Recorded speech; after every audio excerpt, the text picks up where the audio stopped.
యేసుక్రీస్తు వారి యొక్క పరిశుద్ధ నామంలో ఈ జ్ఞాపకార్థ ప్రార్థన కూడికలో సమకూర్చబడిన దేవుని పిల్లలైనటువంటి మీ అందరికీ, కుటుంబీకులకు, తోటి దైవజనులకు ప్రత్యేకించి నా హృదయపూర్వకమైనటువంటి వందనాలు తెలియపరుస్తున్నాను. అందరికీ వందనాలు. దేవుని మహాకృపను బట్టి ఈ దినాన మీ మధ్యలో దేవుని యొక్క సన్నిధిలో ప్రభు మాటలను పంచిపెట్టడానికి ప్రభు నాకు ఇచ్చిన అవకాశాన్ని బట్టి దేవుని స్తుతిస్తున్నాను.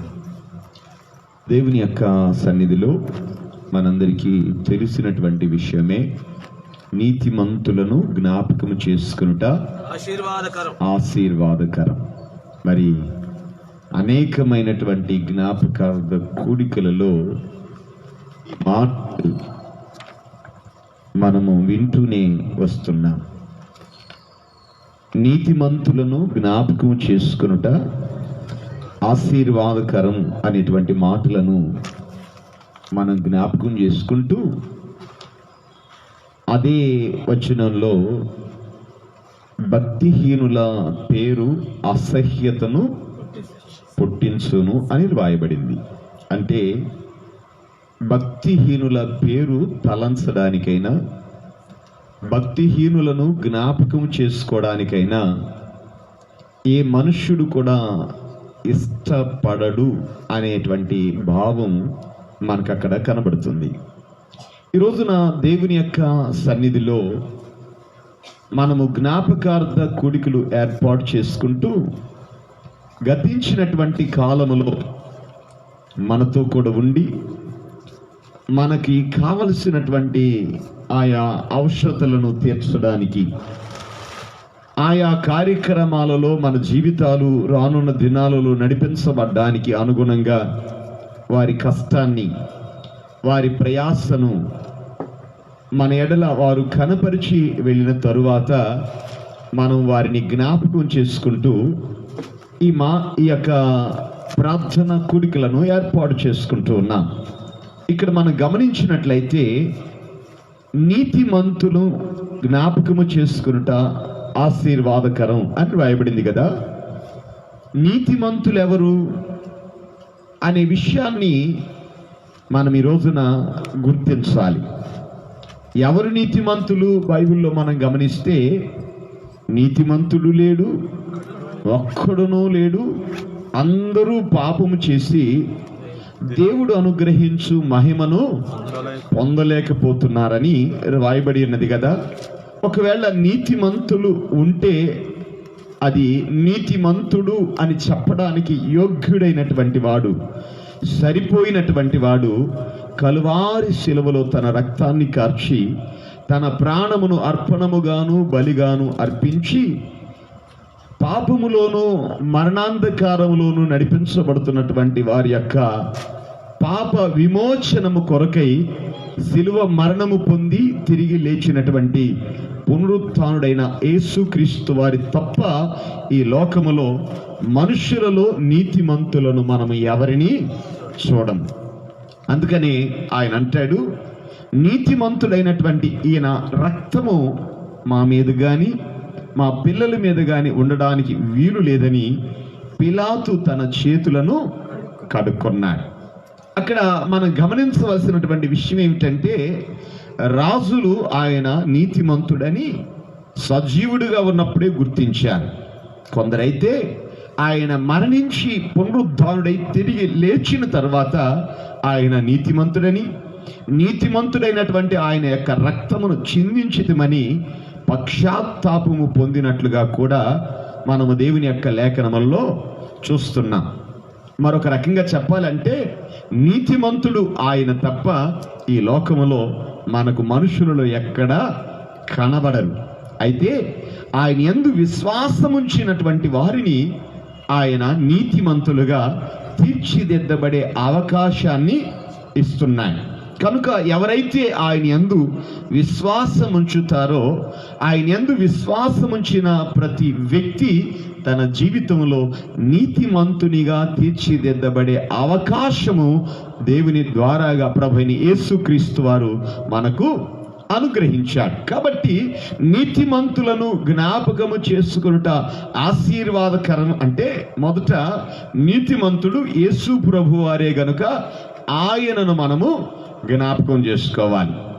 ఆ తరువాత యేసు ప్రభు వారి ద్వారాగా ఎవరైతే నీతిమంతులుగా తీర్చిదిద్దబడడానికి తమ అడుగులు వేస్తూ నీతిమంతులుగా ఆయన మూలంగా తీర్చిదిద్దబడ్డారో వారిని మనం జ్ఞాపకం చేసుకుని వారి యొక్క అడుగు జాడల్లో మన జీవితాలను నడిపించుకున్నట్లయితే మనము కూడా నీతిమంతులముగా తీర్చిదిద్దబడి ఉగ్రతలో నుండి తప్పించబడి నిత్య మహిమకు మనము వారసులముగా మార్చబడతాము. దేవునికి స్తోత్రము కలుగును గాక. అందరం గట్టిగా మన రెండు చేతులు ఎత్తి దేవుని నామాన్ని మహిమపడదాం. హల్లెలూయా. ఈ వాక్య భాగంలో మనం గమనిస్తే నీతిమంతుని జ్ఞాపకము చేసుకునుట ఆశీర్వాదకరం. అంటే అసలు నీతిమంతుని ఎలా జ్ఞాపకం చేసుకోవాలి, నీతిమంతుని జ్ఞాపకం చేసుకునేటువంటి విధానము ఎటువంటిది అన్నటువంటి విషయాలను కొన్ని క్లుప్తంగా నేను మీకు జ్ఞాపకం చేస్తాను. పరిశుద్ధ గ్రంథంలో నుండి కొన్ని విషయాలను మనము జ్ఞాపకం చేసుకుందాం. యేసు ప్రభువును గుర్చినటువంటి విషయాలను నేను ఈ రోజున మీకు జ్ఞాపకం చేస్తాను. లూకాసు వార్త 6వ అధ్యాయం 12వ వాక్యాన్ని మనం జ్ఞాపకం చేసుకుందాం. లూకాసు వార్త 6వ అధ్యాయము 12వ వాక్యాన్ని మనం జ్ఞాపకం చేసుకుంటున్నాం. ఆ దినముల యందు ఆయన ప్రార్థన చేయుటకు కొండకు వెళ్ళి దేవుని ప్రార్థించుట యందు రాత్రి గడిపెను. చాలన్నా ఈ వాక్య భాగంలో మనం గమనిస్తే ఆ దినముల యందు ఆయన ప్రార్థన చేయుటకు కొండకు వెళ్ళి దేవుని ప్రార్థించుట యందు రాత్రి గడిపెను. ఏ దినములలో ఆయన ప్రార్థించుటకు కొండకు వెళ్ళి రాత్రి ప్రార్థించుట యందు గడిపాడు అన్న విషయాల్ని ఈ రాత్రి మనం జ్ఞాపకం చేసుకోవాలి. ఆ దినములలో ఏ దినములవి? ఆయన ముందుగానే శిలువ మరణము పొందుతాడని, ఆయన ముందుగానే నా ప్రియమైనటువంటి వాళ్ళారా అనేకమైనటువంటి దేవుని యొక్క రాకడ గూర్చినటువంటి సంగతులను తన శిష్యులకు చెప్పినటువంటి సందర్భాలు మనకు కనబడుతున్నాయి. ఆ దినములలో అనేకమైనటువంటి కార్యాలు ఆయన ద్వారాగా ప్రజల మధ్యలో జరుగుతున్నాయి. ఆ దినాలు ఎటువంటి దినాలో ఒకసారి మనం ఆ యొక్క వాక్యంలో పైవచనాన్ని చదివితే ఆ దినములు ఎటువంటి దినములో ఆ వచనంలో మనకు కనబడుతుంది. ఆ దినముల యందు ఆయన ప్రార్థన చేయడానికి కొండకు వెళ్ళి ప్రార్థన చేయుట యందు రాత్రి గడిపాడు కదా. ఆ దినాలు ఏ దినములు? 11వ వాక్యం చదువుదాం. అప్పుడు వారు వెర్రి కోపముతో నిండుకొని యేసుని ఏమి చేయుదుమా అని ఒకనితో ఒకడు. ఆ దినాలు ఎటువంటి దినాలయ్యానంటే ఆ దినాలు చాలా కోపముతో నిండుకున్నాయి. ఎవరి మీద? యేసు ప్రభు మీదే. ఆ దినాలలో ఉన్నటువంటి ప్రజలట ఎంత కోపం అంటే అది మాటలతో వర్ణించగలిగినటువంటి విధానం కనబట్టలు. అక్కడ వెర్రి కోపం అంటే అర్థం పర్థం లేనిది అని అర్థం అనుకోవచ్చు మనం. వెర్రి కోపముతో నిండుకొనిన వారై ఏం చేయాలనుకుంటున్నారు? అసలు ఏం చేయాలో కూడా ఏం చెయ్యాలో కూడా అర్థం కాకుండా ఏం చేయాలి, ఆయన్ని ఏం చేసి ఆయనను మనము పేడ వెరగడ చేసుకోవాలా అన్నటువంటి తలంపుతో ఆ జనులు నడిపించబడుతున్నటువంటి పరిస్థితి. అందుకనే వెర్రి కోపముతో జనులు యేసును ఏమి చేయుదుమా అని ఒకరితో ఒకడు మాట్లాడుకుంటున్నటువంటి ఆ దినములలో ఆయన ఏం చేశాడో తెలుసా? ప్రార్థన చేయడానికి, చెప్పండి, ప్రార్థన చేయడానికి కొండకు వెళ్ళాడు. ఇక్కడ మనం గమనిస్తే యేసు ప్రభు మీద కోపము తెచ్చుకుని యేసు ప్రభుని ఏదో ఒకటి చెయ్యాలి అన్నటువంటి తలంపులో ప్రజలు ఉన్నారు. ప్రజల తలంపు ఎలా ఉందంటే ఆయన్ని మనం ఏదో ఒకటి చెయ్యాలా. ఏదో ఒకటి చేయాలి. ఏం చేయాలో తెలీదు, మొత్తం మీద ఏదో ఒకటి. అంటే ఏం చేసినా మన కోపం వచ్చిందనుకో, బాగు చేయాలనుకుంటామా, చెడగొట్టాలనుకుంటామా చెప్పండి? కోపం వస్తే ఏం చేస్తాం? కొడతాం, పెడతాం, అనేక రకాలుగా హింస పెట్టేటువంటి పరిస్థితులే ఉంటాయి, కానీ మేలు చేసేటువంటి పరిస్థితులేవి. అది దానికి తోడు మామూలు కోపం కాదు. మామూలు కోపం వస్తేనే తట్టుకోవడం కష్టమైతే ఇప్పుడు ఏమిటి? వెర్రి కోపం. ఇటువంటి వెర్రి కోపంతో ప్రజలు ఏం చేద్దామా అని తలంచుకొంచున్నప్పుడు అట్లాంటి కోపం పడేవాళ్ళు ఎవరైనా మన దగ్గర ఉంటే మనం ఏం చేస్తాం? నీకేనా ఉంది, నాకు లేదా? కోపం నీకేనా వచ్చేది, నాకు రాదా? ఏం కోపపడితే నాకు కోపం వచ్చినప్పుడు నేను ఏం చేస్తాను నాకే తెలియదంటే, మరి నాకు తెలుస్తుందా? నేను కూడా ఏం చేస్తాను నాకు కూడా. అంటే నా ప్రియమైనటువంటి వాళ్ళ మనుష్యుడు తన కోపములో ఏం చేస్తాడో తనకే అర్థం కాకుండా ప్రవర్తిస్తాడు కదా. కోపం నీకేనా వస్తుంది, నాకు రాదా? నేను కూడా పడగలనని ఒకడు పడిన దానికంటే ఇంకొకడు అధికముగా పడి ఒకరిని ఒకరు ఇబ్బంది పరుచుకునే పరిస్థితులు లోకంలో మనము చూస్తున్నాం, కుటుంబాలలో మనము చూస్తున్నాం, అన్నదమ్ముల మధ్యలో మనము చూస్తున్నాం. ఇక్కడ మనం గమనించినట్లయితే యేసు ప్రభు తన మీద వెర్రి కోపముతో ప్రజలు మండిపోతూ వెర్రి కోపంతో నిండినటువంటి వారై ఏం చేద్దాము ఆయన్ని అనుకుంటున్న సందర్భంలో యేసు ప్రభు చేసినటువంటి పని ఏమిటో తెలుసా? వెళ్ళి ప్రార్థన చేయడం అందు రాత్రంతా గడిపాడట. దేవునికి స్తోత్రం. మరి మీ కోపం వస్తే ఏం చేస్తారో నాకైతే తెలియదు, కానీ యేసు ప్రభు అయితే కోపం వస్తే పడతా ఉంటే ఏం చేస్తున్నాడట? మీ మీద ఎవరైనా కోపపడ్డారనుకోండి, మరి మీరేం చేస్తారు? మీ మీద ఎవరికైనా కోపం వస్తా ఉందనుకోండి, మీరేం చేస్తారు? ఒకవేళ మనం ఏదైనా చేయకూడని పని చేస్తే కోప్పడితే పర్లేదులే, మనం చేసిన పని మంచిది కాదు కదా, అసలు ఏదో పని చేస్తేనే కోప్పడితే ఒప్పుకోం మనం కదా. మంచి పని చేస్తే కూడా కోప్పడ్డారనుకో, ఇందులో ఏ చెడు ఉందని అంత కోప్పడుతున్నారు? అసలు మీరు కోప్పడడానికి నాలో ఏదైనా అటువంటి కోప్పడేటువంటి పని నేను చేశానా అని మాట్లాడతాం కదా. ఇక్కడ మనం గమనిస్తే యేసు ప్రభు ఏం చేశాడు అసలు ఆ సందర్భాల్లో? అంత వెర్రి కోపం వాళ్ళకి రావడానికి యేసు ప్రభు ఏం చేశాడు? ఏం చేస్తే అంతగా ఆ జనులు ఆయన మీద వెర్రి కోపంతో నిండినటువంటి వారై ఆయన్ని ఏదో ఒకటి చేయాలన్నటువంటి తలంపు వాళ్ళకి కలిగింది. ఈ తలంపు వాళ్ళని ఎక్కడి దాకా తీసుకెళ్ళిందో తెలుసా?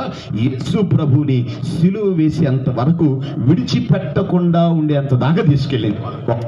ఏదో ఒకటి చేయాలి అని ఎక్కడి దాకా తీసుకెళ్లారు తెలుసా? ఆయన్ని మరణానికి అప్పగించేంత వరకు.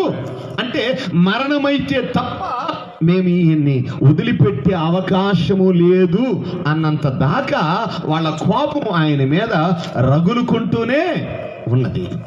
అందుకని యేసు ప్రభు ఆ శ్రమలు అనుభవిస్తున్న ఆ దినాలలో మనం గమనిస్తే ఆయన్ని కొట్టి హింసించి ఆ తర్వాత వాళ్ళ దగ్గరికి తీసుకొచ్చి పిలాతు దగ్గర నిలబెడితే, ఇప్పుడు మీరు ఆయన విడిచిపెట్టడానికి అంగీకరిస్తారంటే అప్పటికి వాళ్ళు అంగీకరించినట్లుగా మనము దేవుని యొక్క లేఖనములలో చూడలేము. కారణం ఏమిటంటే వాళ్ళ కోపము, వాళ్ళ ఆవేశము ఆయన ఇంకా ఏదో. అంటే ఇప్పుడు నా ప్రియమైనటువంటి వాళ్ళరా, నీతిమంతుడైనటువంటి యేసుక్రీస్తు వారి యొక్క రక్తాన్ని చిందించడానికి ఆ జనుల కోపము, ఆ జనుల ఆవేశము, ఆ జనుల యొక్క తపన తీరలేదు. ఆ యొక్క రక్తము చిందించబడి ఆయన మరణించేంత వరకు కూడా వాళ్ళ కోపం ఆయన మీద మండిపడుతూనే ఏం చేస్తే అంటే ఆయన మేలే చేశాడు, కానీ ఏ ఒక్కనికి ఏ కీడు చేయలే. ఇంకొన్ని విషయాలను నేను మీకు జ్ఞాపకం చేస్తూ ముందుకు వెళ్తాను. క్లుప్తంగా దేవుని యొక్క సన్నిధిలో మనం ఈ విషయాలను జ్ఞాపకం చేసుకుంటూ ముందుకు వెళదాం. ఇంకా మనం గమనిస్తే అదే అధ్యాయం మొదటి వాక్యంలో ఉన్నటువంటి ఒక మాటను నేను మీకు జ్ఞాపకం చేస్తాను. అది అధ్యాయంలో మొదటి వాక్యంలో ఉన్న మాటను మనం జ్ఞాపకం చేసుకుందాం. విశ్రాంతి దినమున ఆయన పంట చేలో నుండి విశ్రాంతి దినమున పంట చేలో పడి వెళుచుండగా ఆయన శిష్యులు వెన్నులు త్రుంచి చేతులతో నలుపుకొని కూర్చుండి.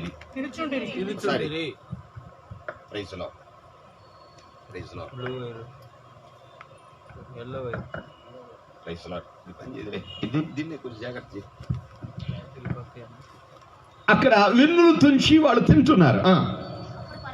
అప్పుడు పరిసయ్యుల్లో కొందరు విశ్రాంతి దినమున చేయదగనిది మీరెందుకు చేయుచున్నారని విమర్శిస్తున్నారు. ఇక్కడ ఏం చేస్తున్నారు? ఎవరు తిన్నారు? ప్రభు తినలా. శిష్యులు ఆయనతో వెంబడిస్తూ వెళుతూ విశ్రాంతి దినములో నా ప్రియమైనటువంటి వాళ్ళ వెన్నులు తుంచి వాటిని తింటున్నారు. ఇప్పుడు అంటే వీళ్ళ యొక్క పని ఏమిటి అనంటే, ఆయన ఏ పని చేసినా, ఆయనతో ఉన్నవారు ఏ పని చేసినా వీళ్ళ పని ఏమిటి అనంటే, అలా చేయొచ్చా, ఇలా చేయొచ్చా, ఇది సబబా, ఇది సబబేనా అని అంటే విమర్శించేటువంటి పరిస్థితులు. కొంచెం మనం దేవుని యొక్క సన్నిధిలో ఆ విషయంలో నుంచి ఆయన విమర్శించింది కొంచెం ప్రక్కన పెడితే, మన జీవితంలో విమర్శ అనేది ఎలా వస్తుందో నేను మీకు జ్ఞాపకం చేస్తాను. యోబును గురించి మనందరికీ తెలుసు. యోబు యథార్థవంతుడు, నీతిమంతుడు, చెడుతనమును విసర్జించిన వాడు, దేవుని యందు భయభక్తులు కలిగినటువంటి వాడు. ఈ పరిస్థితులను మనం గమనించినట్లయితే యోబు యథార్థవంతుడని, చెడుతనమును విసర్జించిన వాడని, దేవుని యందు భయభక్తులు కలిగినటువంటి వాడని రాయబడింది కదా. మరి అటువంటి యోబు జీవితంలో సంభవించినటువంటి పరిస్థితులను మనం జ్ఞాపకం చేసుకుంటే ఏమైంది? ఆస్తి పోయింది. ఏమైంది? పిల్లలు చనిపోయారు. ఏమైంది? దాసురాండ్రు ఉండే వాళ్ళందరూ లేకుండా పోయారు. ఆరోగ్యం ఉండేది, చివరికి ఆరోగ్యము కూడా పోయింది. ఇప్పుడు యోబు దగ్గరికి వచ్చి, యోబు నువ్వు భక్తిపరుడు కదా, నువ్వు యథార్థపరుడు కదా, చెడుతనమును నీవు విసర్జించిన వాడవు కదా, నీకు ఎలా జరగడం న్యాయమా అన్యాయమా? చెప్పండి.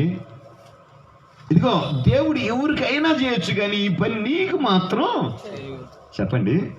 ఇది విమర్శ. విమర్శించేటప్పుడు ఎలా ఉంటుందంటే, నా ప్రియమైనటువంటి వాళ్ళరా, దేవుడు నీకు అలా చేసి ఉండకూడదు. ఇక్కడ నేను మీకు జ్ఞాపకం చేస్తున్నటువంటి మాట ఏమిటంటే, విశ్రాంతి దినమున వీళ్ళు ఆ పని చేయడం తినొచ్చు, కానీ ఎప్పుడు తినకూడదు? విశ్రాంతి దినమన ఆ పని. బైబిల్లో మనం గమనించినట్లయితే ప్రభువైన యేసుక్రీస్తు వారి మీద ఏదో ఒక విధంగా వాళ్ళ కోపం ఏంటంటే, ఆయన చేసే ప్రతి పనిని విమర్శించి ఆయన చేస్తున్నది తప్పు అని ప్రూవ్ చేయాలనేటువంటి ఆలోచన వాళ్ళది. దేవునికి స్తోత్రం. అది చేసేది కరెక్ట్ కాదు, వాళ్ళు నడిపించబడేది కరెక్ట్ కాదు, వాళ్ళ విధానాలు కరెక్ట్ కాదు, వాళ్ళ పద్ధతులు కరెక్ట్ కాదు అన్నటువంటి విధానములో చూపించడానికి వాళ్ళు ఈ ప్రయత్నాలు చేస్తూనే ఉన్నారు. అందుకనే బైబిల్లో మనం గమనిస్తే యేసు ప్రభు వారు అట్టి వారికి ఇచ్చినటువంటి ఆన్సర్ ఏమిటి, జవాబు ఏమిటి అంటే, ఇదిగో విశ్రాంతి దినమున మేలు చేయుట ధర్మమా, కీడు చేయుట ధర్మమా?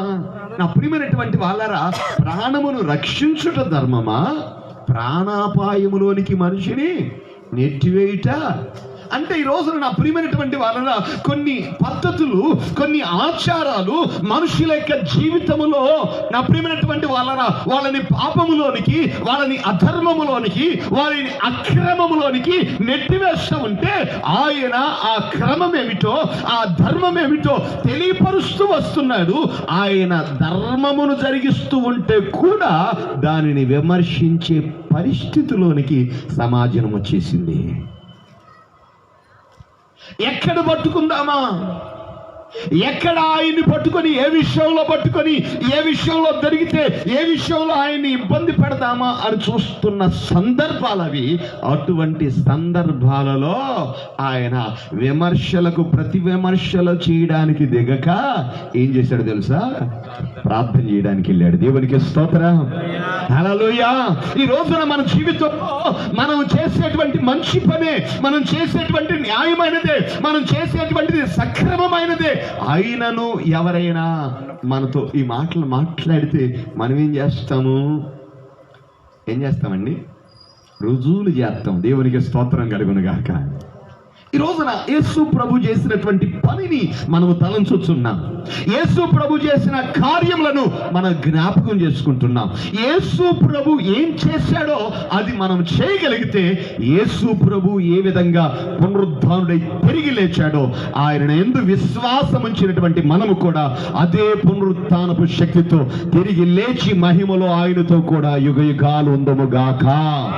మన క్రైస్తవ విశ్వాస జీవితంలో యేసు నీతిమంతుడని మనము నమ్మితే, నీతిమంతుడైనటువంటి ఆయన ద్వారాగా మనము కూడా నీతిమంతులముగా తీర్చిదిద్దబడాలని ఆశించినట్లయితే, యేసు ప్రభు ఏ విధంగా తన మీద వెర్రి కోపముతో ప్రజలు నిండినటువంటి వారై ఆయనను ఏమి చేయదమా అని ఆలోచిస్తున్నప్పుడు ఆయన ఎలాగున ప్రార్థన చేయడానికి వెళ్ళాడో, మనల్ని జనులు అటువంటి ఆలోచనతో మనల్ని ఎలాగైనా నశింపజేయాలని, మన జీవితంలో ఎలాగైనా పతనము చేయాలని, మన జీవితములను ఎలాగైనా పాడు చేయాలని, మన జీవితములను మన కుటుంబములను ఎలాగైనా నిర్వీర్యం చేయాలని అపవాది ప్రయత్నం చేస్తున్నప్పుడు, దేవుని యొక్క సన్నిధిలో ప్రార్థన చేయడానికి మనము అడుగులు ముందుకు వేయగలిగితే, అటువంటి అపవాది తంత్రములను మన జీవితములో అణిచివేసి దేవుని యొక్క కృపకు మనలను పాత్రులుగా ప్రభు చేయునుగాక. ఆమేన్. ఈ రోజున దేవుని యొక్క సన్నిధిలో ప్రభు మనతో మాట్లాడుతున్నటువంటి మాట, ఈ దినములలో ఏ దినములు నీ కుటుంబములో నీవు క్షేమాన్ని కోల్పోవడానికి అపవాది దేవుని యొక్క సన్నిధిలో దేవుని యొక్క కృపను పొందడానికి నీవు ప్రయత్నిస్తూ ఉండగా, ఆ కృపలో నుండి నీ జీవితాన్ని తొలగించి వాడు వెర్రి కోపముతో నిన్ను నశింపజేయాలని, నీ కుటుంబమును నశింపజేయాలని, దృశ్యమైనటువంటి అభిలాషలకు నిన్ను ఈడ్చుకొని వెళ్ళిపోతూ నీ జీవితాన్ని నీ కుటుంబాన్ని నిర్వీర్యం చేయాలన్న తలంపుతో అపవాది ప్రయత్నిస్తూ ఉన్నప్పుడు నువ్వు చేయవలసిన పని ఏమిటి? నువ్వు చేస్తున్న పని ఏమిటి? ఈ రోజున ప్రభు మనకు జ్ఞాపకం చేస్తున్నాడు. ఈ విషయాలను ప్రభు జ్ఞాపకం చేస్తున్నాడు. గర్జించు సింహము వలె మీ విరోధి అయిన సాతాను ఎవరిని మింగుదమా అని వెతుకుతూ తిరుగుతున్నాడు. అంటే అపవాది యొక్క తలంపు ఏమిటి? అపవాది యొక్క ఉద్దేశం ఏమిటంటే, నీవు రక్షణ పొందకుండా, నీవు విమోచించబడకుండా, నిత్య మహిమకు నీవు పాత్రుడిగా మార్చబడకుండా, దేవుని యొక్క సన్నిధిలో నీ జీవితం నీతి మత్యము పొందినదిగా నడిపించబడకుండా, నీ జీవితంలో నువ్వు పొందుకుంటున్నటువంటి నీతిలో నుండి, నువ్వు పొందుకుంటున్నటువంటి పరిశుద్ధతలో నుండి, నువ్వు పొందుకుంటున్నటువంటి యథార్థతలో నుండి, నీవు జీవిస్తున్నటువంటి సత్య సంబంధమైనటువంటి మార్గముల నుండి నీ జీవితాన్ని లాగివేసి ఏ విధము చేతనైనా నిన్ను పాపములోనికి నెట్టివేయాలని రౌద్రము కలిగినటువంటి వాడుగా వాడు పని చేస్తుండగా, నువ్వు చేయవలసిన పని ఏమిటి? అయ్యో నా పరిస్థితి ఇలా అయిపోయింది అని వాళ్ళ దగ్గరికి వీళ్ళ దగ్గరికి వాళ్ళ దగ్గరికి వెళ్ళి వాళ్ళ పాదాలు పట్టుకొని ఏడవటం కాదట. నువ్వు చేయవలసిన పని ఏమిటో తెలుసా? యేసు ఏ విధంగా ప్రార్థన చేయుటకు కొండకు వెళ్ళాడో అలాగున నీవు ప్రార్థన చేయడానికి ప్రభు సన్నిధికి రాగలిగితే నీ జీవితంలో యేసు వలె నీవు కూడా మార్చబడుదువుగాక. ఆమేన్. ఆయన నిన్ను తనకు కలిగినటువంటి పరిశుద్ధతకు సమానమైనటువంటి పరిశుద్ధత గలదానిగా నిన్ను మారుస్తాడు. నువ్వు కూడా చేస్తుంటే నిన్ను కూడా ఏం చేస్తారు? యేసు ప్రభువునే విమర్శించారు. నీవు నేనెంత, మన జీవితాలు ఏపాటివి? ఈ రోజున మనుషులేదో మనల్ని విమర్శిస్తున్నారని వాళ్ళు చేసినటువంటి విమర్శకు మనం ప్రతి విమర్శ చేయడానికి నా భక్తినే మాట్లాడేదా, నా జీవితాన్నే మాట్లాడేదా? దాని జీవితం నాకు తెలీదు, దాని బతుకు నాకు తెలీదు. ఇది మన పద్ధతులు అయితే ప్రభు పద్ధతి అది కాదు, ఆయన విధానం అది కాదు. ఆయన అది నేర్చుకోలేదట. విమర్శిస్తున్నారు. ఇది చేయొచ్చా? ప్రార్థనకి వెళ్ళేవాళ్ళు ఇది చేయొచ్చా? దేవుని సన్నిధికి వెళ్ళే వాళ్ళు ఇది చేయొచ్చా, రక్షించబడిన వాళ్ళు ఇది చేయొచ్చా అని ప్రజలు మాట్లాడుకునేటువంటి సందర్భంలో నీ జీవితం నడిపించబడితే నీకెందుకు మూసుకొని ఉండు అని చెప్పమాక. అర్థమైందా? ఏం చేయాలి నువ్వు? దేవుని సన్నిధిలోనికి వెళ్ళి ఏమని, ప్రభువా వాళ్ళంత చూడయ్యా అనమాక. నన్నే ఎట్లా అంటదా, వాగ్దానాలు ఉన్నాయి కదా, మనకి చాలా వాగ్దానాలు దేవుడు ఇచ్చాడు. వాగ్దానాలను పెట్టి పెట్టి పెట్టి పెట్టి మనం చేసేటువంటి బట్టి మామూలుగా ఉండదు. దేనికి? ప్రభు నశింపజేయమని ఆ ప్రార్థన చేయడానికి వెళ్ళింది కొండకి, రక్షించడానికి కదా ప్రార్థన చేయడానికి వెళ్ళింది. విమర్శిస్తున్నటువంటి వారిని, ఆయనను విమర్శించే ప్రజలు రక్షింపబడాలని. నా ప్రియమైనటువంటి వాళ్ళరా, ఆయన్ని ఏ జనమైతే నా వెర్రి కోపంతో నిండినటువంటి వారై ఏదో ఒకటి చేయాలని తలంచుతున్నారో ఆ జనులే రక్షించబడ్డానికి వెళ్ళి ఆ కొండ మీద ప్రార్థన చేస్తున్నాడు. ఆమేన్, హల్లెలూయా. అందుకని ఆయన అంటాడు, శరీరధారి అయినటువంటి దినాలలో ఇదిగో మీ శత్రువులను మీరు ప్రేమించండి, మిమ్మల్ని హింసిస్తున్నటువంటి వారి కొరకు మీరు. నా ప్రభువు నేర్పినటువంటి పాఠం ఇదైతే ఈ రోజున నువ్వు నేర్చుకుంటున్న పాఠం ఏది? నీ జీవితంలో నువ్వు నేర్చుకుని నడిపించబడుతున్నటువంటి విధానం ఏది? ఈ రోజున దేవుని యొక్క సన్నిధిలో ప్రభు క్షుణ్ణంగా మనతో సూటిగా మాట్లాడుతున్నటువంటి మాట, యేసు ప్రభు ఏం చేశాడు ఆ దినములలో అంటే, ఆ దినములలో ఆయన ప్రార్థన చేయడానికి ఏ దినాలవి? ఒకటి ఏమిటి? వెర్రి కోపముతో జనులు నింపబడి ఏం చెయ్యాలి యేసు ప్రభుని అని ఆలోచించుతున్న దినాలలో వాళ్ళు వెళ్ళి ప్రార్థన చేశారు. రెండవది ఏమిటట? ఆయన ఏ పని చేసినా అది మంచిదే అయినా ఆయన దయ్యములు వెళ్ళగొట్టాడు, ఆయన కుష్ఠరోగులు శుద్ధులు చేశాడు. నా ప్రియమైనటువంటి వాళ్ళ ఊస కాళ్ళు చేతులు కలిగినటువంటి వాళ్ళని ముట్టి బాగు చేశాడు. ఆయన చేసిన కార్యాలను మనం గమనిస్తే చెవిటి వాళ్ళు వినేటట్లుగా చేశాడు, మూగ వాళ్ళు మాట్లాడేటట్లుగా చేశాడు, గుడ్డి వారు చూసేటట్లుగా చేశాడు. ఇన్ని ఆశ్చర్య కార్యాలు, ఇన్ని అద్భుత కార్యాలు జరిగిస్తుంటే నా ప్రియమైనటువంటి వాళ్ళరా ఏం చేయిస్తున్నారట జనులు? బాగు చేస్తే ఆదివారం బాగు చేయొచ్చు అంటున్నారట. అదేగా ఆదివారం బాగు చేయడం తప్ప రైటా? అదేగా వారి ప్రశ్న. బాగు చేస్తే చేయగాని మిగిలిన వారాలు లేవా నీకు? విశ్రాంతి దినమనే అదేగా. అంటే ఈ రోజున నా ప్రియమైనటువంటి వాళ్ళరా బాగుపడితే బాగుపడు, ఇప్పుడే కాదులే, బాగుపడొచ్చులే కానీ యేసు ప్రభు నమ్మకం ఇప్పుడేనా? ఈ వయసులో నీకు అబ్బో ఇంకా చాలా ఉందా నీకు అనుభవించాల్సింది. అంటే నా ప్రియమైనటువంటి వాళ్ళరా ఈ రోజున ఆత్మీయ స్థితిలో మన యొక్క జీవితంలో అమర్చబడినట్లుగా మనము ఎలాగున నడిపించబడుతున్నాం. అపవాది మనల్ని విమర్శించేటువంటి ఈ పరిస్థితుల మధ్యలో, అపవాది చేత విమర్శించబడుతున్నటువంటి ఈ పరిస్థితుల మధ్యలో, జనుల చేత విమర్శించబడుతున్న ఆ పరిస్థితుల మధ్యలో ప్రభువు చేసినటువంటి కార్యములను ఈ దినములలో మనము కూడా చేయగలిగితే నిశ్చయంగా ఆయన మనకి చేయబోతున్నటువంటి మేలులు, ఆయన మనకు చేయబోతున్నటువంటి కార్యాలు మనము నిశ్చయంగా అనుభవించేటువంటి పరిస్థితి ఉంటుంది. రెండవది ఏంటంట? ఆయన ఏం చేసినా విమర్శిస్తున్నారు. ఇంకొక మాటను కూడా నేను మీకు జ్ఞాపకం చేస్తాను. చదువుదామండి. 5వ అధ్యాయం 7వ వాక్యం చదవండి. అది 6వ అధ్యాయంలో 7వ వాక్యం చదవండి. శాస్త్రులు పరిసయ్యులను ఆయన మీద నేరము మోపబడని ఏమనుకుంటున్నారు అంటే ఆయన మీద నేరము తప్పు మోపాలి. వాళ్ళ ఆలోచన ఏమిటంటే ఈయన మీద మనం తప్పు మోపాలి. ఒకటేమో ఎలాగైనా ఈయన్ని ఏదో ఒకటి చేయాలి, రెండోదేమో అది ఏం చేసినా విమర్శించాలి, మూడోది ఏమిటి ఆయన మీద ఏదో ఒకటి మోపాలి. ఆయన ఏం చేయడు, ఆయన ఏం చేయకపోయినా మనమే ఏదో ఒకటి ఆయన మీద వేయాలి. అంటే ఇప్పుడు నా ప్రియమైనటువంటి వాళ్ళ అన్యాయంగా ఆయన మీద మనం ఏదో ఒకటి మోపాలన్న తలంపు ఈ రోజున ఈ సమాజంలో మనం గమనిస్తే నేను అసలు అట్లాంటివి ఏం చేయలేదు, నేను అలా నడిపించబడిన ఆలోచన అట్లాంటిది కాదు, నా పద్ధతి అట్లాంటిది కాదు, నా జీవితం అలాంటిది కాదు అని నువ్వు అనుకుంటూ ఉన్నావు కదా. ఇప్పుడు నమ్మకంగా యథార్థంగా పరిశుద్ధంగా బ్రతుకుతున్న నీ మీదకి ఒక నిందొస్తే, ఒక నేరము మోపబడితే అప్పుడు నువ్వేం చేస్తావు? నా మీద నేరం మోపేది? నాలాంటి దాని మీద కూడా నేరము మోపొచ్చు అనుకుంటాం కదా. యోబు అలా అనుకున్నాడు కదా. ఈ రోజున మన జీవితంలో మనము యేసు ప్రభు ఏం చేశాడు? వాళ్ళు ఆయన మీద నేరములు మోపి ఆయన మీద ఎలాగైనాను ఆయన ఏదో ఒకటి చేయాలని ఆయన చేసే ప్రతి పనిని విమర్శిస్తున్నటువంటి ఆ దినములలో ఆయన వెళ్ళి ఇప్పుడు నీ మీద నేరాలు మోపే వాళ్ళు ఉంటే నాకు కూడా చేతడ్డి, నన్ను అంటే నేను ఊరుకుంటానా? నన్ను అనకుండా ఉన్నంత వరకే ఎవరికైనా నన్ను అనిందంటే, నన్ను ఆ జోలికి వచ్చిందంటే ఇక నేను కూడా ఏంటది చీటీ అంతా, వాళ్ళ చరిత్ర అంతా నాకు తెలీదా?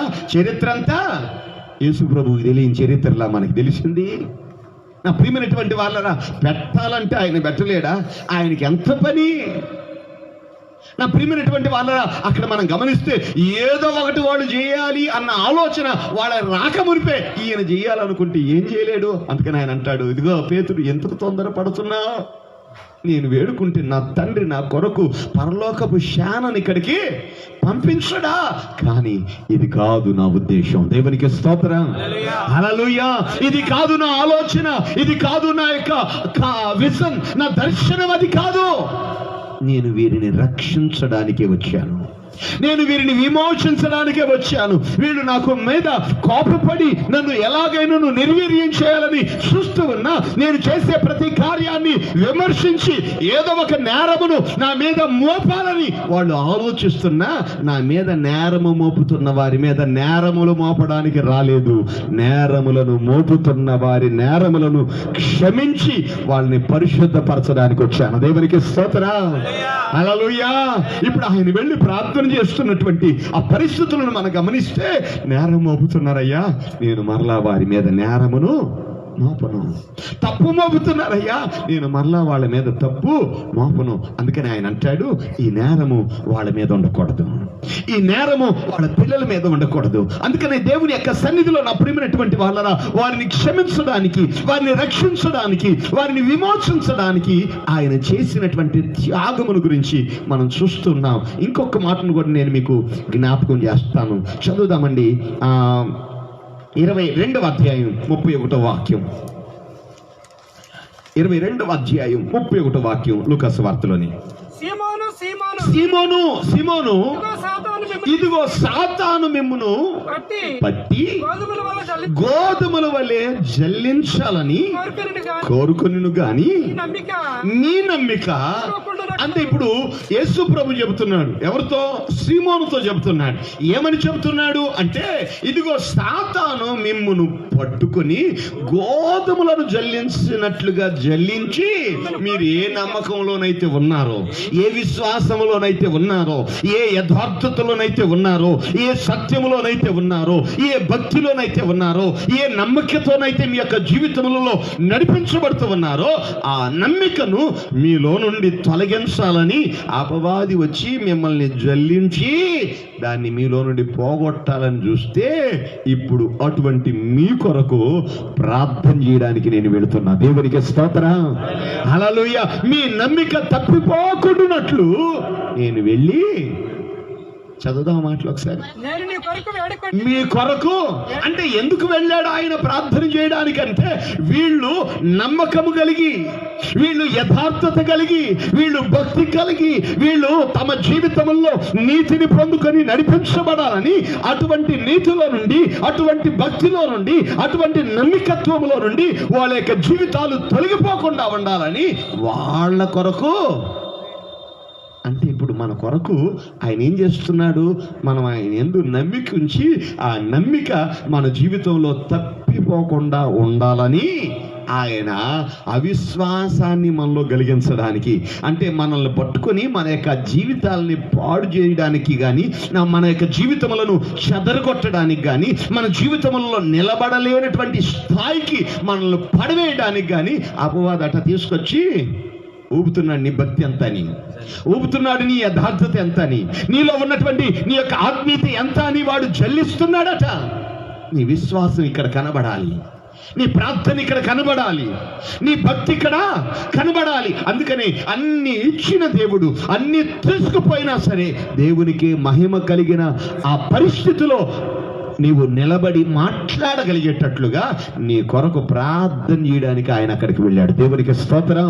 అందుకని నా ప్రియమైనటువంటి వాళ్ళరా, మనం నశించిపోకూడదని, మనము నా ప్రియమైనటువంటి వాళ్ళరా మన యొక్క విశ్వాసంలో నుండి తొలగిపోకూడదని, మన భక్తిలో నుండి మనము తొలగిపోకూడదని, మన యొక్క యథార్థతను మనం వదిలిపోకూడదని, ఎక్కడ వదిలిపోతామో యథార్థతనని, ఎక్కడ భక్తిని వదిలిపెట్టి పోతామోనని, ఎక్కడ సత్యమును వదిలిపెట్టి పోతామేమోనని మనల్ని అపవాది జల్లించి సత్యంలో నుంచి పోగొట్టాలని చూస్తే, అపవాది జల్లించి పరిశుద్ధతలో నుండి పోగొట్టాలని చూస్తే, అపవాది జల్లించి దృశ్యమైన అభిలాషల చేత మన జీవితాలు అప్పగింపబడి ఏడవబడి నశించిపోవాలని చూస్తే, ఆడి చేతిలో పడకుండా మనల్ని రక్షించడానికి ఆయన వెళ్ళి అక్కడ ప్రార్థన చేస్తున్నాడు. దేవునికి స్తోత్రం. ఈ రోజున మనం జ్ఞాపకం చేసుకుంటున్నామా? ప్రభు మన కొరకు చేసినటువంటి ఈ సంగతులను మనము జ్ఞాపకం చేసుకుని మన జీవితంలో మన యొక్క రక్షణ నిలబెట్టుకోవడానికి, మన పరిశుద్ధత నిలబెట్టుకోవడానికి, మన యొక్క జీవితంలో నమ్మికత్వము కలిగినటువంటి వారంగా దేవుని యొక్క సన్నిధిలో నడిపించబడ్డానికి మూలం ఎవరు? ఆయన వెళ్ళి అక్కడ చేస్తున్నటువంటి, అందుకని నేను వెళ్ళి మీ కొరకు తండ్రిని వేడుకుందును. ఆయన వెళ్ళి మన కొరకు వేడుకుంటున్నాడు. ఎందుకో తెలుసా? మనలో విశ్వాసము తొలగించబడ్డానికి అపవాది యుద్ధం చేస్తున్నాడు మనతో. వాడు జల్లెడు పట్టుకొని ఒక్కొక్కరి భక్తిని జల్లిస్తున్నాడు. నీ భక్తి ఎంతో, నీ యథార్థత ఎంతో, నీ నీతి ఎంతో ఎక్కడ కనబడుతుంది అని అంటే, ఎక్కడ కనబడుతుందో వాడికి తెలుసు. నీ మీద కోప్పడేటువంటి వాళ్ళు, నీ మీద నిందలు మోపేటువంటి వాళ్ళు, నువ్వు భక్తి జీవితంలో నడిపించబడుతున్నప్పుడు నిన్ను విమర్శించే వాళ్ళు, వీళ్ళందరూ కనబడితే అప్పుడు ఎంత భక్తిగా, ఎంత యథార్థంగా, ఎంత సహనంగా, ఎంత దేవునికి ప్రీతికరమైనటువంటి జీవితమును జీవించేవాడముగా కనబడతావో అప్పుడు కనబడుతుంది. కనుక ఈ రోజున అపవాది వచ్చి నిన్ను జల్లెల్లో పెట్టాలనుకుంటున్నాడు. మరి నువ్వు కాపాడబడాలిగా. నువ్వు కాపాడబడాలంటే దాని కొరకు ఆయన ప్రార్థన చేయడమే కాకుండా ఆయన అంటున్నాడు, నేను మీకు మాదిరి. ఆయన మనకు ఎలా ఈ లోకములో బ్రతకాలో ఆయన జీవించి మనకు చూపించాడు. ఆయన బ్రతికి చూపించాడు. మనం అంటాం కదా, ఇలా చేయనంటే ముందు నువ్వు చేయి, ఆ తర్వాత చెప్పు, చేసేవాడు తెలుస్తుంది అంటాం కదా. ఆయన చేసి చూపించాడు. ఆయన చూపించిన బాటలో మనం నడవగలిగితే ఆయన లేచినట్లుగా మనం కూడా. అందుకని క్రైస్తవులకు ఒక నిరీక్షణ ఏమిటంటే, ఇదిగో యేసు ప్రభు ఏ విధంగా లేచాడో, క్రీస్తు యేసునందుండి మృతులైనటువంటి వారందరూ కూడా తిరిగి అలాగే. ఈ రోజున ఈ కుటుంబంలో ఒక వ్యక్తిని కోల్పోయి ఈ కుటుంబం ఎంత బాధలో ఉన్న నిరీక్షణ ఏంటో తెలుసా? ఒక రోజున వెళ్ళి మేము కూడా వారిని చూస్తాం. మా తండ్రిని చూస్తాం, మా యొక్క తాతను చూస్తాం, మా అన్నదమ్ములను చూస్తాం, మా అక్కచెల్లెళ్ళను చూస్తాం. ఈ నిరీక్షణ కలిగినటువంటి వారంగా మన జీవితంలో నడిపించబడ్డానికి మన దేవుడు మన పక్షంగా చేసిన కార్యాలు కనబడుతున్నవి కదా. మనం ఏం చేయాలట? ఈ సందర్భాలలో ప్రభువుని జ్ఞాపకం చేసుకోవాలి. నీకు ఏమొస్తున్నాయి? నీ మీద కూడా అనేకమైన నేరాలు యేసు ప్రభు మీదే మోపారు. మన మీద మోపకుండా ఎందుకుంటారు? ఇన్ని నేరాలు మోపుతూ ఉంటే, నేను అట్లాంటి దాన్ని కాదు, నేను ఇట్లాంటి దాన్ని కాదు, కావాలంటే రుజువు చేస్తా, వాళ్ళని పిలుస్తా, ఏళ్ళని పిలుస్తా, అందరిని పిలిచి ఆ నేరం నాలో లేదని ప్రూవ్ చేసుకోవడం కాదు, దేవునికి అప్పగించుకో. వెళ్ళి ప్రార్థన చేయి. నీ నీతిని స్థాపించే రోజు ఒకటి రాబోతుంది. దేవునికి స్తోత్రం. నీ పరిశుద్ధతను, నీ యొక్క పరిశుద్ధతను గురించి బయలుపరచబడేటువంటి రోజు ఒకటి నీ కొరకు ఆయన సిద్ధపరిచి ఉంచాడు. అక్కడ నీ నీతి ప్రజ్వరిల్లుచు ఉన్నది. దేవునికి స్తోత్రం. అక్కడ నీతి కనపరచబడబోతూ ఉన్నది. కనుక అట్టి నీ నీతిని ఆయన నీకు చూపించున్నట్లుగా దేవుని యొక్క సన్నిధిలో యేసు ప్రభు నీకు చూపించిన మాదిరికరమైనటువంటి జీవితాన్ని నువ్వు జీవించగలిగితే, నా ప్రభు తప్పక ఆయన నీ కొరకు సిద్ధపరిచినటువంటి జీతమును, స్వాస్థ్యమును నీవు అనుభవించున్నట్లుగా చేసి నడిపించునుగాక. ఇంకొక మాటను కూడా నేను మీకు జ్ఞాపకం చేస్తున్నాను. 5వ అధ్యాయం 13వ వాక్యాన్ని చదువుతాం. 5వ అధ్యాయం 13వ వాక్యం. అప్పుడు ఆయన చెయ్యి చాపి వారిని ముట్టి నాకిష్టమే నీవు శుద్ధుడు కమ్మని అనగానే కుష్ఠరోగము వారిని విడిచెను. అప్పుడు ఆయన చెప్పక వెళ్ళి వారికి సాక్ష్యార్థమై నీ దేహమును యాజకుని కనపరుచుకుని నీవు శుద్ధుడైనందుకు మోషే నియమించినట్లు కానుకను సమర్పించమని ఆజ్ఞాపించాను. అయితే ఆయనను గూర్చిన సమాచారము మరి ఎక్కువగా వ్యాపించాను. బహుజన సమూహములు ఆయన మాట వినడానికి తమ రోగములను కుదుటపరుచుకోవడానికి కూడి వచ్చుచుండెను. దేవునికి స్తోత్రం. ఇక్కడ మనం గమనిస్తే యేసు ప్రభు చేసేటువంటి ఆ యొక్క కార్యాలు, యేసు ప్రభు చేసినటువంటి ఆ యొక్క పనులు సమాజంలో ఏం చేయబడుతూ వస్తాయంటే వెల్లడిపరచబడుతూ వ్యాపించబడుతూ వచ్చాయట. అప్పుడు ఏమైంది? క్రీస్తు యొక్క ఖ్యాతి ప్రబలుతూ వచ్చింది. జనులంతా ఆయన ఖ్యాతి అలాగున ప్రబలుతూ రావటను బట్టి వచ్చి ఏమంటున్నారు తెలుసా? ఆయన ఏం చెబుతాడో విందాం, ఆయన చెప్పిన మార్గంలో నడిపించబడదాం, ఆయన మాటలు ఆలకిద్దామని వస్తామంటే ఇప్పుడు ఎవరైనా మన మాటలు వినడానికి వచ్చారనుకోండి, మనకేమవుతుంది? అందరూ నువ్వు చెబితే చేస్తామని అంటే ఆటోమేటిక్గా చెప్పండి ఘనత వచ్చేసింది అనుకో, ఖ్యాతి వచ్చేసింది అనుకో, మనం అందరికంటే గొప్పవాళ్ళం అయ్యాం అనుకో, ఏం చేస్తాం చెప్పండి? కింద ఉండదు కాలరు, ఎగరేసి అమ్మగారు కింద నడవదిక కాళ్ళు ఎగరేసి కారణం ఏమిటి అంటే మనం ఇటు నేరాలు పోయినా తట్టుకోలేం. అర్థమైందా? పొగినా ఇప్పుడు నేను అంటాను, యేసు ప్రభు మీద ఇప్పుడు దాకా జరిగిన పరిస్థితి ఒకటైతే ఇప్పుడు జరుగుతున్నా అంటే పొగిడే సమయంలో కూడా ఆయన ఎక్కడికి వెళ్ళాడు? దేవునికి స్తోత్రం. అరణ్యంలోనికి వెళ్ళి అక్కడ ప్రార్థించుట యందు రాత్రి.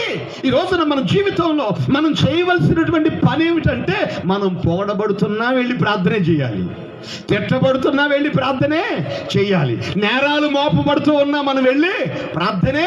ఈ రోజున మనకు ప్రభు నేర్పినటువంటి ఒక గొప్ప ఆయుధం ఏమిటంటే ప్రార్థన. ప్రార్థన పాపిని పరిశుద్ధపరచగలుగుతుంది. దేవునికి స్తోత్రం. పాపిని, నా ప్రియమైనటువంటి వారలా, ఈ ప్రార్థన పవిత్రపరిచి ఈ ప్రార్థన ద్వారాగా అతన్ని నీతిమంతునిగా తీర్చిదిద్ది ఉగ్రతలో నుండి తప్పించబడ్డకు హేతువుగా. అందుకని అతడు వచ్చి పాపినైన నన్ను నీవు కనికరించు ప్రభువా అంటే, నా ప్రియమైనటువంటి వాళ్ళరా, ఒకడు దొంగలాగా లేను, వ్యభిచారిలాగా లేను, నరహంతకుల్లాగా లేను, మోషే ధర్మశాస్త్రంలో రాయబడినటువంటి ఆజ్ఞలన్నీ పద్ధతులన్నీ పాటించే వ్యక్తిగా ఉన్నాను అని చెప్పుకుంటున్నటువంటి వానికంటే ఈ పాపినైన నన్ను కరుణించు అని దేవుని పాదాలు పట్టుకున్న వాణ్ణి నీతిమంతునిగా తీర్చిదిద్దిన నా దేవుడు ఈ రాత్రికాల సమయంలో అటువంటి ప్రార్థన అనుభవంలో నడిపించబడుతున్న నిన్ను కూడా నీతిమంతునిగా తీర్చిదిద్ది నిన్ను జ్ఞాపకము చేసుకున్న వారికి ఆశీర్వాదము కలిగేటట్లుగా నీ జీవితమును అభివృద్ధి పరచును గాక. ఆమేన్. ఈ రోజున మనలను జ్ఞాపకము చేసుకొనుట, మనల్ని జ్ఞాపకము చేసుకున్న వారికి ఆశీర్వాదము కలిగేటట్లుగా ఉండునట్లు నా ప్రభు చూపించిన మార్గం ఇది. ఆ మార్గములో నడిపించబడి మనము జ్ఞాపకము చేసుకున్న వారికి మనము ఆశీర్వాదము తెచ్చి పెట్టగలిగిన స్థాయికి ఎదుగుదుముగాక. ఆమేన్.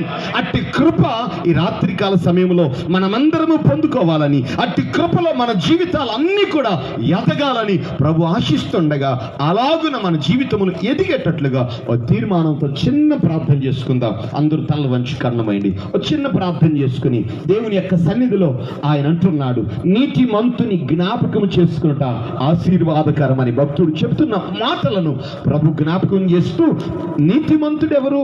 నీతిమంతుడు యేసే. యేసు తప్ప ఈ లోకములో నీతిమంతునిగా ఉన్నటువంటి మానవుడు ఎవ్వరూ లేరు. ఆయన ద్వారాగానే నీతి కలుగుతుంది మనుషునికి. ఆయన రక్తము ద్వారాగా మనుషుడు కడగబడి నీతిమంతునిగా తీర్చిదిద్దబడుతున్నాడని దేవుని లేఖనాలు సెలవిస్తూ ఉన్నాయి. ఆయన చేసిన పని ఈ రోజున మనము కూడా చేయగలిగితే ఆయన ఎలాగున నీతిమంతునిగా తీర్చిదిద్దబడ్డాడు, మనము కూడా అలాగునని నీతిమంతులుగా తీర్చిదిద్దబడి ఉగ్రతల నుండి తప్పించబడి రక్షించబడ్డమే కాకుండా మనల్ని జ్ఞాపకం చేసుకున్న వారికి మన జీవితాలు ఆశీర్వాదకరంగా ఉండేటట్లుగా ప్రభు చేయబోతున్నాడు గనక నన్ను జ్ఞాపకం చేసుకున్న వారికి నా జీవితం ఆశీర్వాదకరంగా ఉండనట్లుగా నీ కృప దయచేయాలంటూ ఓ తీర్మానంతో చిన్న ప్రార్థన చేసుకున్నాను. మహాగరుడ, పరిశుద్ధుడ, ప్రేమ కలిగిన తండ్రి, ఈ పరిశుద్ధమైన పాదములకు వందనాలు, స్తుతులు, స్తోత్రాలు చెల్లిస్తున్నాం ప్రభా.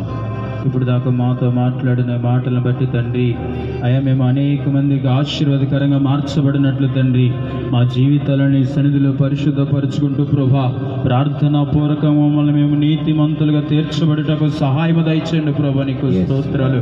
అయ్యా మీరు ఎలాగైతే ప్రతి విషయంలో ప్రార్థన చేస్తూ వచ్చారో ప్రభా, మా జీవితాల్లో కూడా తండ్రి జనులు నిందలు మోపుతున్నప్పుడు ప్రభా, అవమానపరుస్తున్నప్పుడు ప్రభా, అయ్యా పొగుడుతున్నప్పుడు కూడా ప్రతి విషయంలో నీ సన్నిధిలో ప్రార్థించి నీతిమంతులుగా మార్చబడటకు సహాయం దయచేయండి తండ్రి.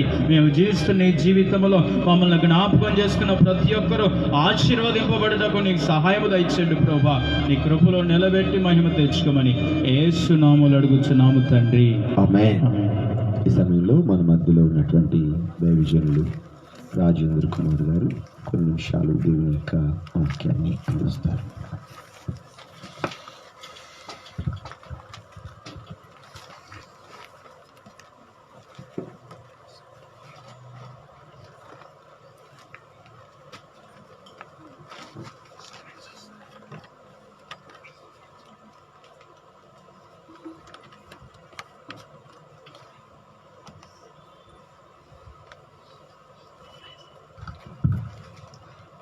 మంచిది ప్రియులారా, ఇప్పటివరకు చక్కటి సందేశాన్ని దైవజనులు మనందరికి కూడా అందించి ఉన్నారు.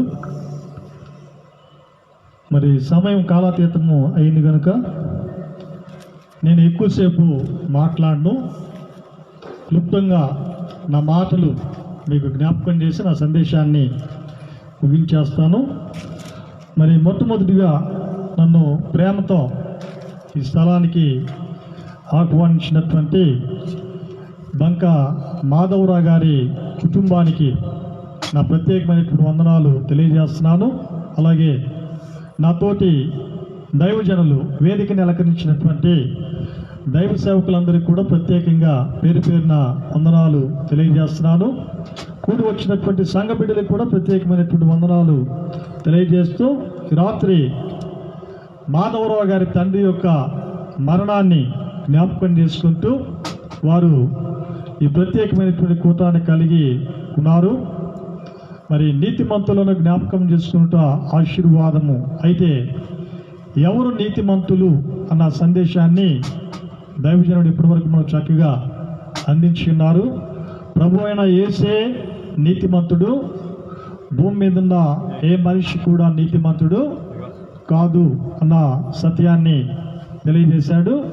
మంచిది. ఈ సమయంలో ప్రసంగి గ్రంథము 7వ అధ్యాయము 2వ వచనాన్ని మనం చదువుకుందాం.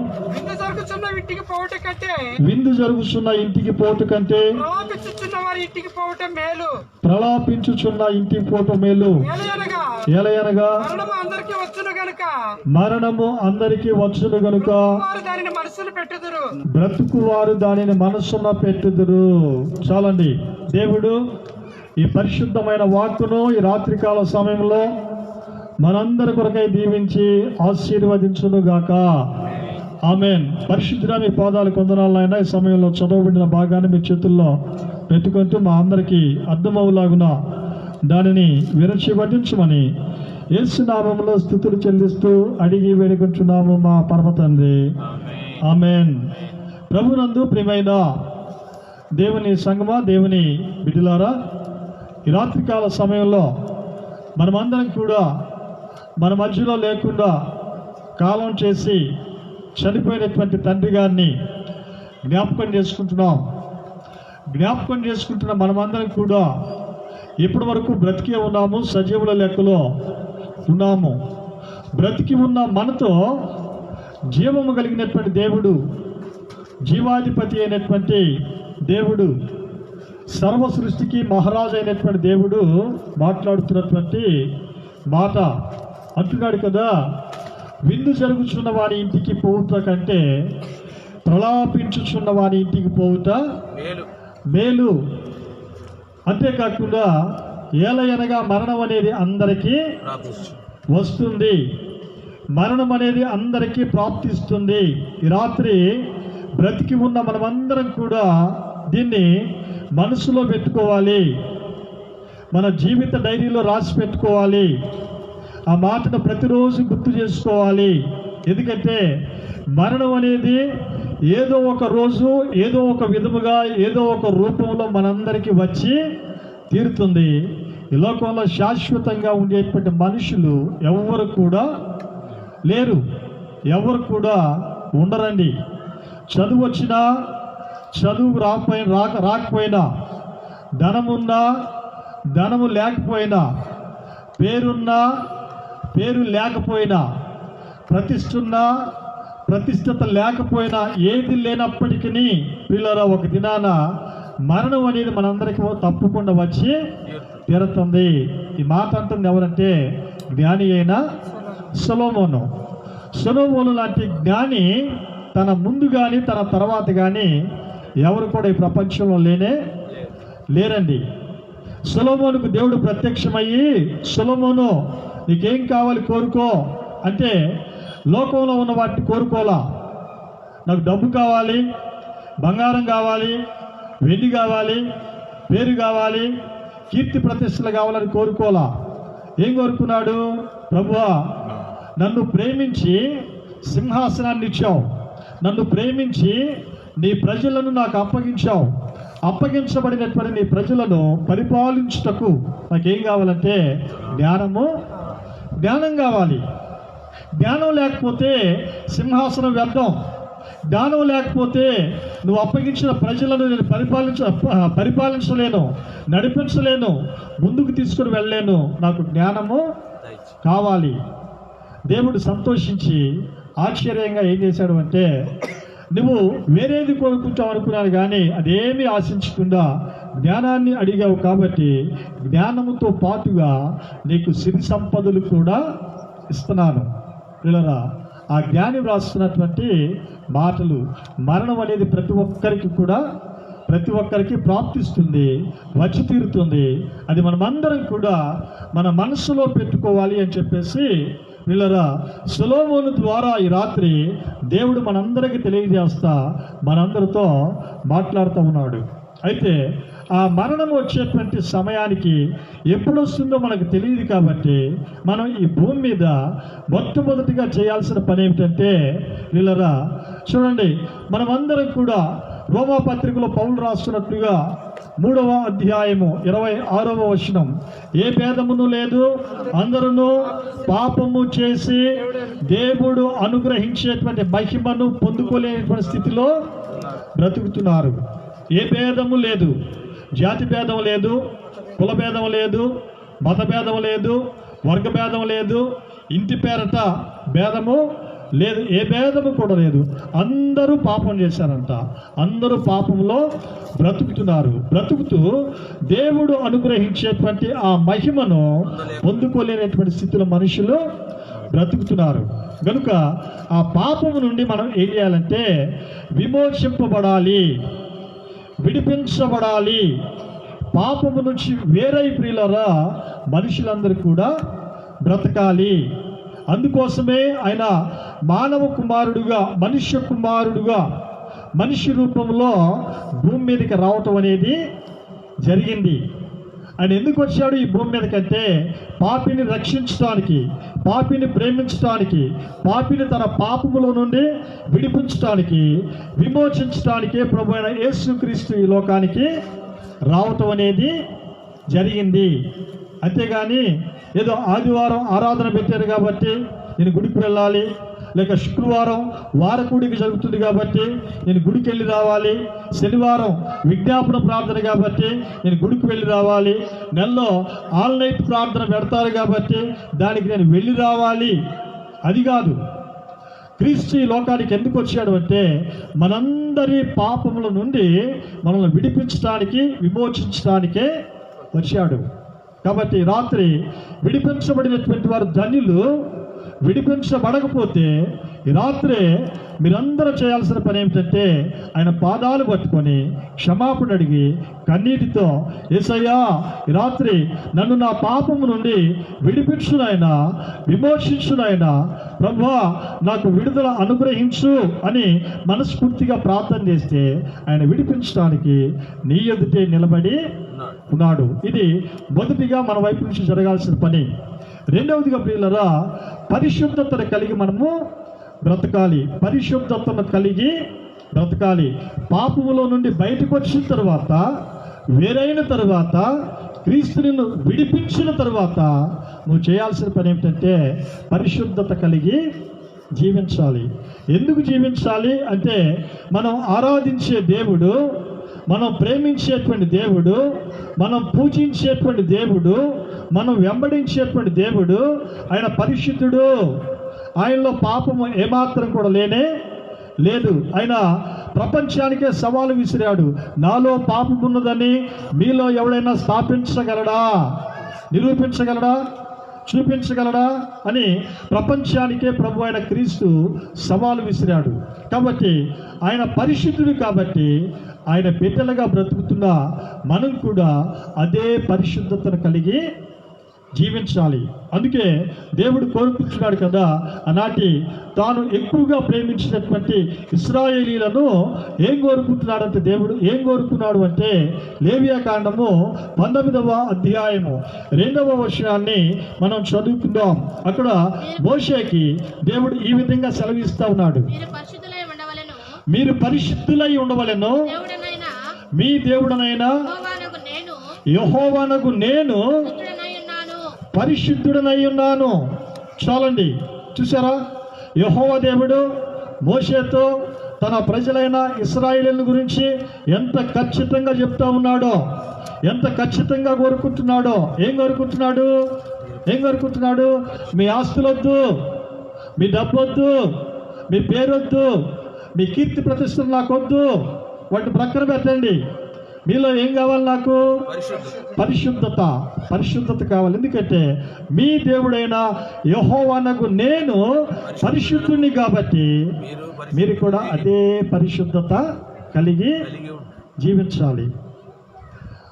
దురదృష్టం ఏంటంటే ప్రియులారా, ఈనాడు ప్రభు ఓ ప్రక్క మనల్ని విడిపించినా, విమోచించినా, పాపములో నుండి వేరు చేసినా, పరిశుద్ధులుగా బ్రతకమని ఆ రోజు నుండి ఈ రోజు వరకు దేవుడు ఎంత మొత్తుకున్నా, ఎన్ని ప్రసంగాలు చేసినా, ఎంత బోధ చేసినా, ఈనాడు విశ్వాసులు, మరి ముఖ్యంగా విశ్వాసులు ఎలా బ్రతుకుతున్నారంటే వదిలిపెట్టినటువంటి పాపమే వాడిని వెంటాడుతూ నీడలాగా వారి వెంట వస్తూ ఉంది. ఏమండి, ఉదాహరణకి బాప్తిసం తీసుకున్నాం, బ్రతుకులు ఏమైనా మార్పు వచ్చిందా? రాలా. బల్లారాధనలో చేతులు వేస్తున్నాం, బుద్ధిలో ఏమైనా మార్పు వచ్చిందా? రాలా. రెగ్యులర్గా క్రమం తప్పకుండా సంఘానికి వెళ్తా ఉన్నాం, మనసు మారిందా? మార్పు లేదు. మార్పు లేకుండా పిల్లరా ఆ పాపమే వెంటాడుతూ, ఆ పాపమే మనిషిని అంటిపెట్టుకొని ఉంటూ ఉంది. పాపం చేస్తూనే దేవుని సన్నిధికి వస్తున్నాం, పాపం చేస్తూనే దేవుని ఆరాధిస్తున్నాం, పాపం చేస్తూనే దేవుని సన్నిధిలో గడుపుతూ ఉన్నాం. అయితే పాపాన్ని దేవుడు ఏమాత్రం కూడా సహించడు. కాబట్టి ఆయన పరిశుద్ధుడు. కాబట్టి ఆయన బిడ్డలుగా బ్రతుకుతున్న మనమందరం కూడా పరిశుద్ధులుగా బ్రతకాలి. ఎప్పటిదాకా బ్రతకాలి? ఏమండి, అంతము వరకు, మరణము వరకు, నువ్వు మరణించేంత వరకు పరిశుద్ధుడిగా బ్రతకాలి. మరణము వరకు నమ్మకంగా ఉన్నవానికి ప్రభు అంటున్నాడు, నేను జీవ కిరీటాన్ని ఇస్తాను అంటున్నాడు. కాబట్టి చనిపోయేంత వరకు పరిశుద్ధతను పదిలంగా కాపాడుకోవాలి. మరి ముఖ్యంగా బాప్తిస్మం పొందినటువంటి బిడ్డలు, దాన్నే దేవుడు కోరుకుంటున్నాడు. ఆ పరిశుద్ధమైనటువంటి జీవితాన్ని ఎవరైతే బ్రతుకుతారో, ఎవరైతే జీవిస్తారో వాళ్ళు ఎక్కడుంటారు అంటే ప్రభుతో ఉంటారు. పరమందు, పరమండలంలో, పరలోకంలో. అందుకే వీళ్ళరా గమనించండి, దేవుని సేవకుడైనటువంటి పౌలు తిమోతికి 2 ఉత్తరాలు రాశాడు. ఆ 2వ ఉత్తరంలో అంటాడు కదా, తిమోతి, నేను మంచి పోరాటము పోరాడి తిని నా పరుగును కడముట్టి విశ్వాసమును కాపాడుకుంటుని, ఇక మీదట నా కొరకు నీతి కిరీటం ఉంచబడి ఉన్నది. నీతి గల న్యాయాధిపతి అయినటువంటి ప్రభువు అది నాకు మాత్రమే కాకుండా తన ప్రత్యక్షతను అపేక్షించు వారికి అందరికీ. చాలండి, చూసారా? తాను బ్రతికి ఉండగానే నమ్మకంతో చెప్పుకుంటున్నటువంటి మాట అది ఎవరు చెప్పలేరు. అది ఒక పౌలుకు మాత్రమే సాధ్యం, మనకు సాధ్యం కాదు. మంచి పోరాటము పోరాడాడు, పరుగును కాపాడుకున్నాడు, తుదముట్టించాడు, విశ్వాసమును కాపాడుకోవడమే కాకుండా తన చేత రక్షించబడినటువంటి తిమోతికి దృఢంగా చెప్పే మాట ఏంటంటే, నా కోసం దేవుడి కిరీటాన్ని ఉంచాడు. అంటే అప్పటికి పౌలు చనిపోలేదు, పరమందు చేర్చబడలేదు, తీర్పు జరగలేదు. తీర్పు జరిగిన తర్వాత ఇచ్చేటువంటి బహుమానాలు అవేమి జరగకుండా ముందే కాన్ఫిడెంట్గా చెబుతా ఉన్నాడు కదా, నా కోసం కిరీటాన్ని దేవుడు ఉంచాడు. అది నాలాగా ఎందరైతే బ్రతుకుతారో వారికి కూడా దేవుడు పక్షపాతి కాదు, ఇవ్వడానికి సిద్ధంగా ఉన్నాడు. చూసారా వీళ్ళ? కాబట్టి వీళ్ళరా నా మాటలు ముగించేస్తున్నారు. ఏలయనగా మరణం అనేది మనందరికీ వస్తుంది. ఈ లోకం మనకు శాశ్వతము కాదు, ఒక దినాన మరణించాలి. మరణించే ముందు మనం పాపం నుండి విమోచింపబడాలి.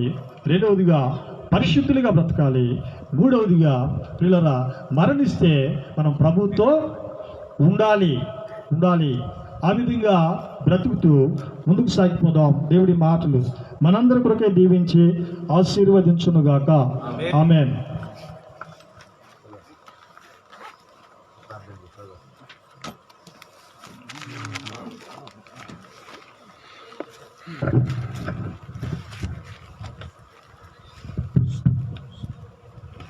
పరిశుద్ధుడా, జీవాధిపతి, ఆశ్చర్యకర, మహోన్నతుడానికి స్తోత్రాలు. దేవా, మీరు జ్ఞాపకం చేసుకోండి. మీరు ఆస్తులు నిలబెట్టుకుని మీరు మాట్లాడిన మాటలు బట్టి నీ స్తోత్రాలు. అయ్యా నా తండ్రి, విందు దినమునకు తండ్రి వెళ్ళుటి కంటే ప్రాలాపించి ఇంటికి వెళ్ళుట మేలు అంటున్నావు నా తండ్రి. మీ కృప చేత మీరు జ్ఞాపకం చేసుకోండి. అయా నీ సన్నిధిలో మరణ దినమే మేలు అంటున్నావు నా తండ్రి. అయా నా తండ్రి, మీరు జ్ఞాపకం చేసుకొని అయా మీ యొక్క దాసులు నిలబడిన మాట్లాడబట్టి నీ స్తోత్రాలు తండ్రి. ఈ సన్నిధికి వస్తున్న తండ్రి ఇంకనూ మార్పు లేని జీవితంలో నడిపించబడుతున్న పరిస్థితులలో తండ్రి అయా మీ కృపతో జ్ఞాపకం చేసుకోండి. అయా ఈ శ్వాసములో నిలకడగా తమ జీవితాలు నీతితో నడిచినట్లుగా అపోస్తులైన పౌలు ఏ విధంగా చెబుతూ ఉన్నాడు, మంచి పోరాటము పోరాడి ఆ జీవ కిరీటమును పొందుకునే కృపను మాకు దయచేయండి. ఈ సన్నిధిలో నిలబెట్టుకోండి అనేక స్తోత్రాలు.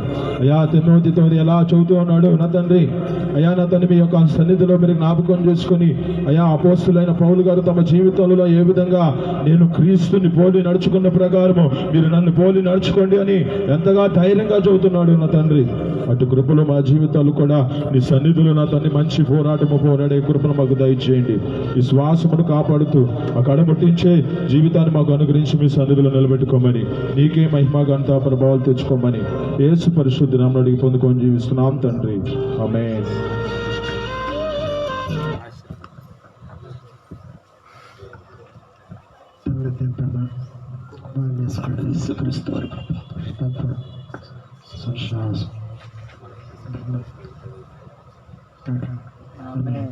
ఆమేన్. హల్లెలూయా, హల్లెలూయా, హల్లెలూయా. That's it.